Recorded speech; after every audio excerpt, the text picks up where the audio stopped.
Well, let's unpack this. We're diving into DocuSign's Q2 FY26 earnings today. Get ready for some pretty impressive numbers, especially around billings. And we'll look at their big push into AI-powered agreement management. IQ2 FY26 earnings. Strong performance and accelerating growth. Right, so starting with the top line, DocuSign reported total revenue of $801 million for Q2. That's solid 9% year-over-year growth. And what's really noteworthy here is that it's actually accelerating, up from 8% last quarter.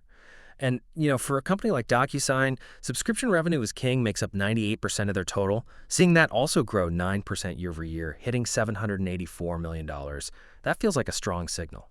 It absolutely is. For anyone tracking, stable recurring revenue models, that acceleration is critical, Sure. especially in subscriptions. It suggests more than just health, right? It implies they're maybe broadening their reach or getting deeper into their existing customer base. It doesn't feel like just a cyclical bump, more like a structural shift. That's powerful for predictability, definitely. But here's where it gets really interesting, I think. Billings. Billings growth accelerated to 13% year over year in Q2. That's a huge leap from just 2% in the same quarter last year.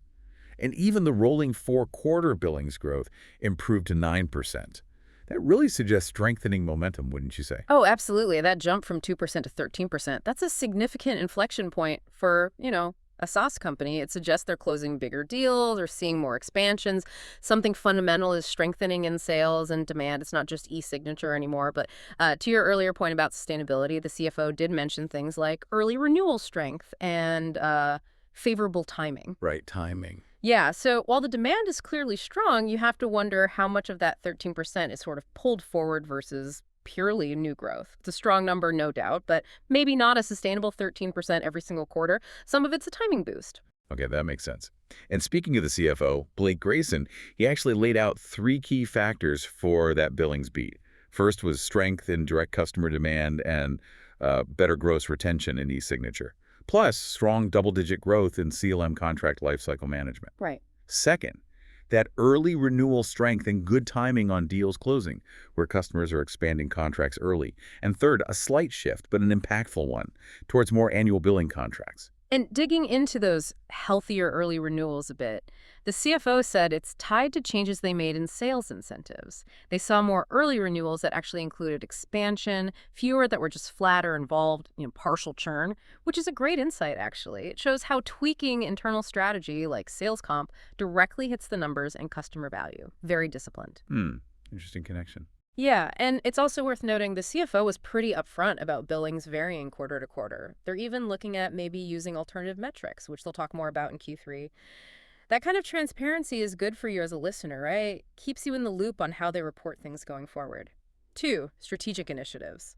The Intelligent Agreement Management, IAM, evolution. So those numbers paint a pretty healthy picture. But it's not happening in isolation.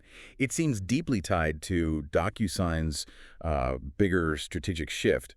They're moving from just e-signatures to becoming a full intelligent agreement management platform, IAM they call it. Yeah. They're positioning this as like the third major phase for the company. It's a big deal for them. It really is. And what's fascinating about IAM is how it aims to cover the entire agreement lifecycle. We're talking creation, commitment, ongoing management, everything.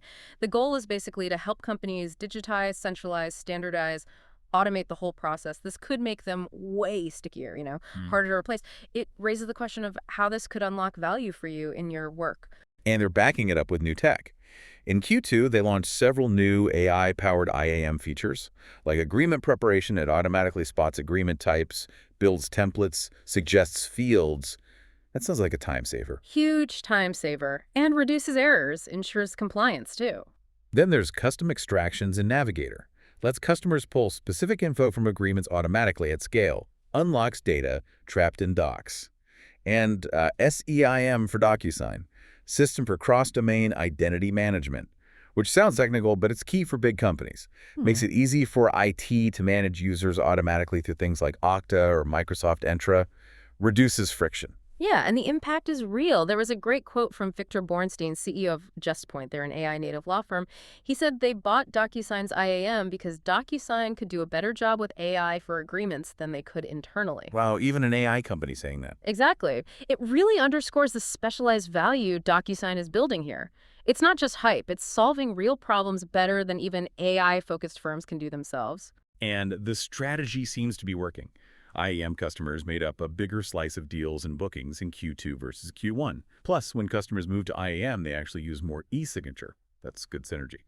They're on track for IAM to be a low double-digit percentage of their subscription business by year-end FY26. So, clear progress. But okay, beyond just IAM, their core business foundation looks solid too. Customer base is over 1.7 million now, and 95% of the Fortune 500 use them. That's pretty dominant. Their dollar net retention also ticked up nicely, 102% in Q2, up from 99% last year. And that dollar net retention figure hitting 102% is really powerful for you to watch. It means basically existing customers aren't just staying put, they're spending more over time. Signals strong product value, stickiness. It's a key driver for sustainable growth in SaaS. They're successfully upselling. Good point. Also wanted to mention international.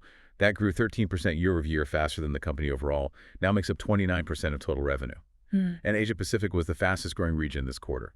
Seems like a very strategic, multi-tiered approach to global expansion they've got going. 3. Forward guidance.